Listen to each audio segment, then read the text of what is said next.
ఒక రాష్ట్రం నాయకత్వం వహించాలంటే, అది తెలంగాణ లాంటి గొప్ప రాష్ట్రం నాయకత్వం వహించాలంటే దమ్మునోడు కావాలి. దమ్మున నాయకుడు ఎవరంటే రేవంత్ రెడ్డి అని సందర్భంగా చెప్తున్నా. 40% బస్ ఛార్జీలు పెంచాలంటే దమ్మున్న నాయకుడు కావాలి.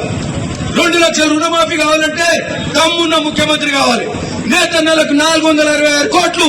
మరి ఈ రోజు ఏది వాళ్ళు తయారు చేసిన నేత వస్తువులు, చీరలు గాని, వివిధ బట్టలు గాని 466 కోట్లతో కొంటున్నారంటే దమ్మున్న నాయకుడు కావాలి.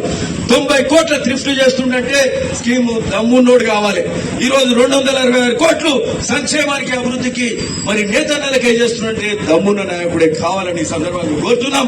మిత్రులారా, ఇవే కాదు, అనేక కార్యక్రమాలు జరుగుతున్నాయి. అన్ని వర్గాల ప్రజలకు మేలు చేసే కార్యక్రమం ఈ ప్రభుత్వంలో ఖచ్చితంగా జరుగుతుందని చెప్తున్నాం. ఈ యొక్క 9 రోజులు, 1వ తారీఖు నుంచి 9వ తారీఖు వరకు ఈ మాసంలో జరిగే విజయోత్సవాల్లో ఇట్లాంటి కార్యక్రమాలు అన్ని కూడా జరుగుతున్నాయి. మనకు సంబంధించి పోచంపల్లికి సంబంధించి కూడా కొన్ని అంశాలు చెప్తాం. పోచంపల్లికి సంబంధించి మన ఏదైతే మినీ ట్యాంక్ బండ్ ఉందో ఆనాడే చెప్పినాం. పోచంపల్లి అంటే నేతన్నలకు నిలవు, రైతన్నలకు మరి ఇక్కడ ఉండే ప్రాంతం, నేతన్నలు రైతన్నలు అందరు కలిసిమెలిసి ఉండే ప్రాంతం, హెరిటేజ్ విలేజ్. మరి అట్లాంటి యునెస్కో గుర్తించబడ్డ విలేజ్. ఈడ మినీ ట్యాంక్ బండ్ ఒట్టొట్టుగా చేయొద్దు. అంతకుముందున్న మినీ ట్యాంక్ బండ్ పోచంపల్లి చెరువుకు మినీ ట్యాంక్ బండ్ 4 కోట్లు 5 కోట్లే పెట్టేది. 4-5 కోట్లు సరిపోవు, 12 కోట్లతో చేస్తామని చెప్పి మినీ ట్యాంక్ బండ్ గొప్పగా చేస్తున్నాం. అది కూడా మున్సిపల్ ఆఫీస్ బ్యాక్ సైడ్ నుంచి అక్కడ పోయి జూలూరు రోడ్ కూడా కలిసే కార్యక్రమం కూడా చేస్తున్నాం. అంటే ఏది చేసినా గొప్పగా చేస్తున్నాం. అట్లనే ఇక్కడ దాదాపు 20 కోట్లతోటి ఈడ అమృత్ పథకం కింద వాటర్ రిజర్వాయర్ కూడా ఇక్కడ అవుతుంది. ఇక్కడ పోచంపల్లి మంచినీళ్ళు ఎన్ని వస్తున్నాయి, మిషన్ భగీరథ అని పెట్టి 1000 కోట్ల అప్పులు చేస్తే ఈ రోజు ఎన్ని వస్తున్నాయి, పైసలు నీళ్ళు ఎన్ని వస్తున్నాయి. 100 లీటర్లు రావాలి వ్యక్తికి. అంటే ఒక ఇంట్లో 5 ఉంటే 500 లీటర్లు రావాలి. ఎన్ని వస్తున్నాయా అంటే 30-40% వస్తున్నాయి. అంటే 200 లీటర్లు వస్తున్నాయి. ఇంకా 300 లీటర్లు వస్తే మనకి సరిపోతాయి. సరిపోక బోర్ నీళ్లు అలానే పోస్తున్నాం, మూసి నీళ్లు. అంటే బూడిదల వచ్చిన పన్నీరు అవుతుంది. ఈ రోజు 210 కోట్లతోటి కొండపోచమ్మ నుంచి 16 కిలోమీటర్ల పైప్ లైన్ ఒక 10 రోజుల కింద యాదగిరి గుట్టలో ఇనాగ్రేషన్ చేసుకున్నాం మనం అని కూడా ఈ సందర్భంగా చెప్తున్నాం. అది అవుతే 2-3 నెలల స్వచ్ఛమైన నీరు మనకు ఈ ప్రాంతంలో బోర్ నీళ్లు కలపని నీళ్లు కూడా మనకి ఈ ప్రాంతంలో వస్తాయని కూడా చెప్తున్నాం. దానికి సంబంధించి ఇక్కడ వాటర్ ట్యాంక్స్ కూడా ఎలివేటెడ్ రిజర్వాయర్ లాస్ట్ టైం చేసినాం కదా. ఇక్కడ బాలాజీ ఫంక్షన్ దగ్గర చేసినాం. ఏ కాలనీ లేఅవుట్ ఏదేది వెంకటరమణ కాలనీ చేసినాం.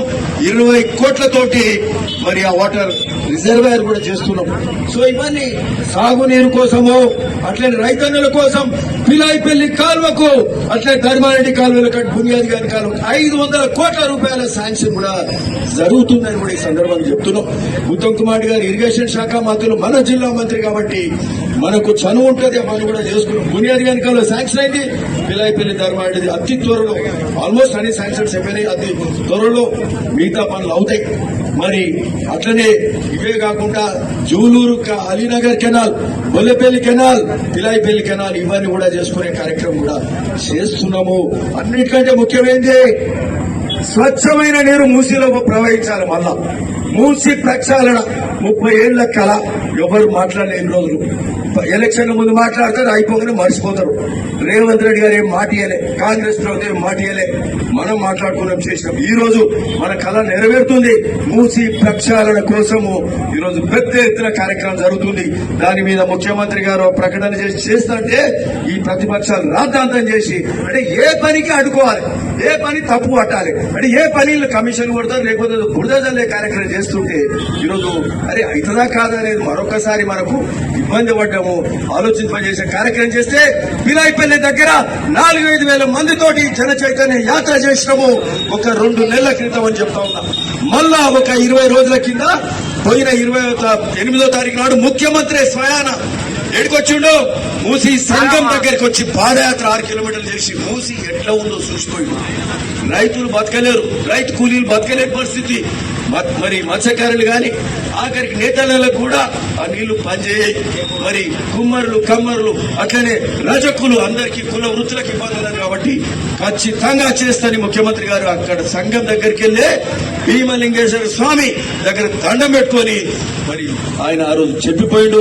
ఖచ్చితంగా మూసి ప్రక్షాళన కూడా జరుగుతుంది. నల్గొండ ప్రజల ఉమ్మడి నల్గొండ ప్రజల ఆశ నెరవేరుతుంది అని కూడా సందర్భంగా చెప్తూ అన్ని గొప్పగా జరుగుతున్నాయి ఈ రోజు ఈ విజయోత్సవం. మరి అట్లే గౌరెల్లి రోడ్డు కూడా అవుతుంది. గౌరెల్లికి వెళ్ళి అటు ఒలిగొండ మీదకి వెళ్ళి తొర్రూరు పోయే రోడ్డు కూడా అవుతుంది. ఈ ప్రాంతం అంతా వ్యవసాయ భూముల ధరలు పెరుగుతాయి, రైతులు మంచిగా ఉంటారు, అంత సంతోషంగా ఉంది. కాబట్టి విజయోత్సవాలు గొప్పగా జరుగుతున్నాయి. ఇలా ప్రతిదీ నిజము, ప్రతిదీ వాస్తవం. మరి ఆ విధంగా విజయోత్సవాలు కూడా జరుగుతున్నాయి. కాబట్టి అందరము గ్రహించాలి ఏ విధంగా ఈ ప్రభుత్వం ముందుకు పోతుందని ఈ సందర్భంగా చెప్తూ పోచంపల్లి కూడా హెచ్ఎండిఏ ఫండ్స్ త్వరలో తీసుకొస్తున్నాం. మినీ ట్యాంక్ బండే కాదు, వాటిల్లో రోడ్ కానీ డ్రైనేజ్ కానీ ఇట్లాంటి కార్యక్రమాలు చేద్దాం. పోచంపల్లి మండలంలో కూడా అన్ని కార్యక్రమాలు కూడా చేసుకుందామని కూడా ఈ సందర్భంగా చెప్తూ మీ అందరికి మరొకసారి నమస్కరిస్తూ మరి హ్యాండ్లూమ్ బాక్ రోజు మరి నేతన్నలకు కూడా శుభాకాంక్షలు తెలుపుతా ఉన్నాం. మరి అందరికీ రైతన్నలకు కూడా మరి శుభాభినందనలు తెలుపుతూ థ్యాంక్ యూ. ధన్యవాదాలు.